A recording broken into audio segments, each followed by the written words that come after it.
American പ്രസിഡന്റിന്റെ ഭീഷണികൾക്ക് മുന്നിൽ തല ഉയർത്തിപ്പിടിച്ച് സ്വന്തം രാജ്യത്തെ താൽപര്യങ്ങൾ സംരക്ഷിച്ച ഇന്ത്യൻ പ്രധാനമന്ത്രിക്ക് മുന്നിലേക്ക് വ്യാപാര ആവശ്യങ്ങൾ നിറവേറ്റാൻ ഡൊണാൾഡ് ട്രംപ് എത്തുമെന്ന സൂചനകളാണ് പുറത്തുവരുന്നത്. തിങ്കളാഴ്ച ഇന്ത്യയിലെ അമേരിക്കൻ അംബാസിഡറായി സെർജിയോ ഗോർ ഔദ്യോഗികമായി ചുമതലയേറ്റതിനു ശേഷം ഇന്ത്യ-US പങ്കാളിത്തത്തിന്റെ പ്രാധാന്യം അദ്ദേഹം വ്യക്തമാക്കി. മാത്രമല്ല, പ്രസിഡന്റ് ഡൊണാൾഡ് ട്രംപ് സമീപ ഭാവിയിൽ ഇന്ത്യ സന്ദർശിച്ചേക്കാമെന്നും അദ്ദേഹം സൂചന നൽകുകയും ചെയ്തു. പ്രസിഡന്റ് ട്രംപും പ്രധാനമന്ത്രി നരേന്ദ്രമോദിയും തമ്മിലുള്ള ബന്ധം ശക്തമായ വ്യക്തിപരമായ അടിത്തറയിലാണ് കെട്ടിപ്പടുത്തതെന്ന് പുതിയ ചുമതല ഏറ്റെടുത്ത ശേഷം സംസാരിച്ച ഗോർ പറഞ്ഞു.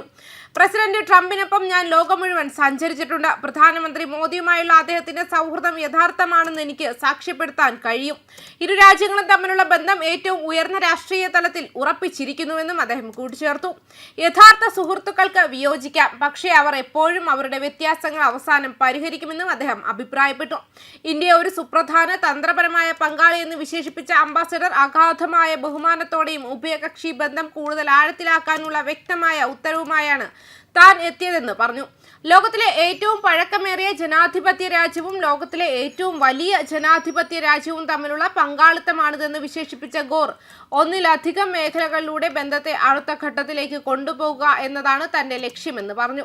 പ്രസിഡന്റ് ട്രംപിന്റെ ഇന്ത്യ സന്ദർശനം സാധ്യമാണെന്ന് ഗോർ സൂചിപ്പിച്ചു. അടുത്തിടെ നടന്ന ഒരു സംഭാഷണം അനുസ്മരിച്ചുകൊണ്ട് ട്രംപ് തന്റെ അവസാന ഇന്ത്യ സന്ദർശനത്തെക്കുറിച്ചും പ്രധാനമന്ത്രി മോദിയുമായുള്ള ബന്ധത്തെക്കുറിച്ചും ഊഷ്മളമായി സംസാരിച്ചതായിട്ടും അദ്ദേഹം വ്യക്തമാക്കി. 1-2 വർഷത്തിനുള്ളിൽ പ്രസിഡന്റ് ഉടൻ തന്നെ ഞങ്ങളെ സന്ദർശിക്കുമെന്ന് ഞാൻ പ്രതീക്ഷിക്കുന്നു. ട്രംപിന്റെ രാത്രി വൈകി ഫോൺ വിളിക്കുന്ന ശീലം ഇന്ത്യ-US സമയ വ്യത്യാസത്തിന് അനുയോജ്യമാകുമെന്ന് നർമ്മത്തിന്റെ ഒരു സ്പർശത്തോടെ ഗോർ കൂട്ടിച്ചേർത്തു. വാഷിംഗ്ടണിന്റെ ആഗോള തന്ത്രത്തിൽ ഇന്ത്യയുടെ കേന്ദ്രബിന്ദു ഊന്നി പറഞ്ഞുകൊണ്ട് ഇന്ത്യയെക്കാൾ അത്യാവശ്യമായ ഒരു പങ്കാളിയുമില്ല എന്ന് അംബാസഡർ പറഞ്ഞു. യഥാർത്ഥ തന്ത്രപരമായ പങ്കാളികൾ എന്ന നിലയിൽ സഹകരണത്തിൽ ശ്രദ്ധ കേന്ദ്രീകരിച്ചുള്ള ഒരു അഭിലാഷ അജണ്ട അദ്ദേഹം വിശദീകരിച്ചു. ഇരുപക്ഷവും ശക്തി, നേതൃത്വം, പരസ്പര ബഹുമാനം എന്നിവ മേശയിലേക്ക് കൊണ്ടുവരുന്നു. ഇരുപക്ഷവും സജീവമായി ഇടപഴകുന്നുണ്ടെന്ന് ഗോർ പറഞ്ഞു. ന്യൂഡൽഹിയുമായി ദീർഘകാലമായി നിലനിൽക്കുന്ന ഒരു വ്യാപാര കരാർ അവസാനിപ്പിക്കാനുള്ള വാഷിംഗ്ടണിന്റെ ദൃഢനിശ്ചയത്തിന് അടിവരയിടുന്നു. അമേരിക്കയുടെ നേതൃത്വത്തിലുള്ള തന്ത്രപരമായ സംരംഭമായ പാക്സ് സിലിക്കയെ ഗോർ എടുത്തു പറയുകയും ചെയ്തു. നൂതന ഉൽപാദനത്തിലേക്ക് നിർണായക ധാതുക്കളെ വ്യാപിപ്പിക്കുന്ന ഒരു ചട്ടക്കൂടായി ഇതിനെ വിശേഷിപ്പിച്ചു. കൂടാതെ ഗ്രൂപ്പിംഗിൽ ചേരാൻ ഇന്ത്യയെ ക്ഷണിക്കുമെന്നും പ്രഖ്യാപിച്ചു. ജനുവരി 9-ന് ഇന്ത്യയിലെത്തിയ ഗോർ സോഷ്യൽ മീഡിയയിൽ ഇന്ത്യയിലേക്ക് തിരിച്ചെത്താൻ കഴിഞ്ഞതിൽ സന്തോഷമെന്ന് പോസ്റ്റ് ചെയ്തിരുന്നു. ഇരു രാജ്യങ്ങൾക്ക് മുന്നിലുള്ള അവിശ്വസനീയമായ അവസരങ്ങളെക്കുറിച്ചും സംസാരിച്ചിരുന്നു. എന്നിരുന്നാലും ഉഭയകക്ഷി ബന്ധങ്ങളിലെ വെല്ലുവിളി നിറഞ്ഞ ഘട്ടത്തിലാണ് ഗോറിന്റെ കാലാവധി ആരംഭിക്കുന്നത്.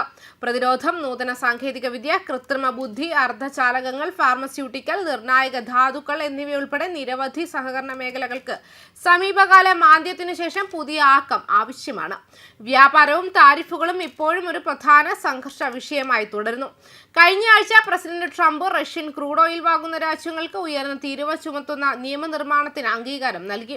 2025 ഓഗസ്റ്റിൽ ഇന്ത്യൻ ഉൽപ്പന്നങ്ങൾക്ക് ഏർപ്പെടുത്തിയ 50% തീരുവ ഉൾപ്പെടെ നിലവിലുള്ള US തീരുവകളുമായി ഇന്ത്യ ഇതിനകം തന്നെ മല്ലിടുകയാണ്.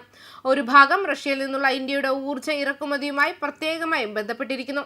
ഈ പശ്ചാത്തലത്തിൽ സംഭാഷണം, തന്ത്രപരമായ പങ്കാളിത്തം, വ്യക്തിപരമായ നയതന്ത്രം എന്നിവയിൽ ഗോർ നൽകുന്ന ഊന്നൽ വരും മാസങ്ങളിൽ ബന്ധങ്ങൾ സ്ഥിരപ്പെടുത്തുന്നതിനും സഹകരണത്തിലേക്ക് തിരിച്ചുവിടുന്നതിനുമുള്ള ഒരു ശ്രമത്തെ സൂചിപ്പിക്കുന്നുമുണ്ട്. ന്യൂസ് ഡെസ്ക് കർമ്മ ന്യൂസ്.